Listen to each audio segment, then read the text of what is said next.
ఒకప్పుడు కనీసం కొనడానికి ఎవరు ఇష్టపడిన ఒక బంజరు భూమి ఈరోజు ఒక ఎకరం అక్షరాల 151 కోట్లు పలికింది. దేశంలో ముంబై, ఢిల్లీ లాంటి సిటీస్ను సైతం వెనక్కి నెట్టి కోకాపేట లాంటి ఒక మామూలు పల్లెటూరు ఇండియాలోని అత్యంత ఖరీదైన ప్రాంతంగా ఎలా మారింది? దీని వెనుక ఉన్న ఒకే ఒక బ్రహ్మాస్త్రం ఏంటో తెలుసా? అదే హైదరాబాద్ ఔటర్ రింగ్ రోడ్. అసలు ఈ హైదరాబాద్ ORR తెలంగాణ ముఖ చిత్రాన్ని ఎలా మార్చేసింది? ఈ ఫ్యాక్ట్ వింటే మీరే షాక్ అవుతారు. ఈ 158 కిలోమీటర్స్ రోడ్డు నిర్మించడానికి ప్రభుత్వానికి అయిన ఖర్చు 6,700 కోట్ల రూపాయలు. కానీ ఈ రోడ్డును ఒక ప్రైవేట్ కంపెనీకి లీజుకి ఇస్తే ప్రభుత్వానికి అడ్వాన్స్ గా వచ్చింది ఎంతో తెలుసా? ఏకంగా 7,381 కోట్ల రూపాయలు.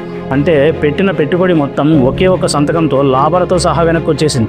మన దేశంలో ఏ సిటీకి లేని ఒక బ్రహ్మాండమైన ORR హైదరాబాద్కి ఎలా వచ్చింది? దీని వెనుక అసలు మాస్టర్ ప్లాన్ ఎవరిది? ఒకే ఒక్క మాస్టర్ ప్లాన్ హైదరాబాద్ రియల్ ఎస్టేట్ని, తెలంగాణ ఎకానమీని ఏ రేంజ్లో శాసిస్తోందో కళ్ళకు కట్టినట్టు చూడాలంటే కింద ఉన్న లింక్ క్లిక్ చేసి ఫుల్ వీడియో చూసేయండి.